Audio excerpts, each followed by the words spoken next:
ایک دفعہ حضرت عبدالمطلب نے منت مانگی کہ اگر اللہ نے مجھے 10 بیٹے عطا کیے اور وہ جوان ہوئے تو اے اللہ میں ان میں سے ایک بیٹے کو تیری راہ میں قربان کروں گا۔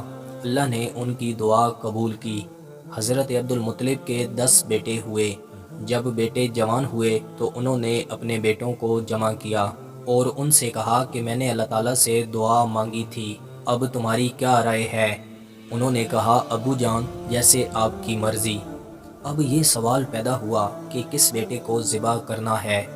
قرعہ اندازی ہوئی اور حضرت عبداللہ کا نام آیا۔ حضرت عبدالمطلب کو حضرت عبداللہ سے بے حد محبت تھی۔ اب جیسے ہی منی کی طرف ذبح کرنے کے لیے جا رہے تھے تو بھائیوں نے روک لیا۔ انہوں نے کہا کہ آپ جو بھی کر لیں ہم انہیں ذبح نہیں ہونے دیں گے۔ بنو نجار والے بھی جمع ہو گئے۔ حضرت عبدالمطلب بولے تو پھر میں کیا کروں؟ پھر کسی نے کہا کہ ایک عورت ہے جو اس بات کا حل نکال سکتی ہے، آپ اس کے پاس جائیں۔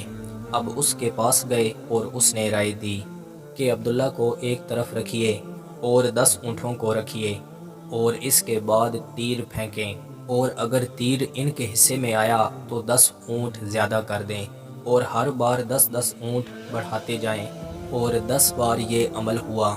10 بار حضرت عبداللہ رضی اللہ تعالی عنہ کے حصے میں آیا اور 11ویں مرتبہ تیر اونٹوں کی طرف آیا۔ تب حضرت عبدالمطلب کو کہا گیا کہ آپ 100 اونٹوں کو قربان کریں۔ اس طرح حضرت عبدالمطلب نے 100 اونٹوں کو قربان کیا۔ اسی وجہ سے ہمارے پیارے پیغمبر محسن انسانیت حضرت محمد صلی اللہ علیہ وسلم نے فرمایا کہ میں 2 ذبیح کا بیٹا ہوں، ایک سیدنا حضرت اسماعیل علیہ السلام اور دوسرے سیدنا حضرت عبداللہ۔ میں امید کرتا ہوں کہ آپ کو یہ ویڈیو پسند آئی ہوگی۔ مزید ایسی ویڈیو دیکھنے کے لیے ہماری یوٹیوب چینل کا وزٹ کریں، دوستوں کے ساتھ شیئر کریں، کومنٹس میں اپنی رائے کا اظہار ضرور دیں۔ ملتے ہیں انشاءاللہ اگلی ویڈیو میں۔ اللہ حافظ۔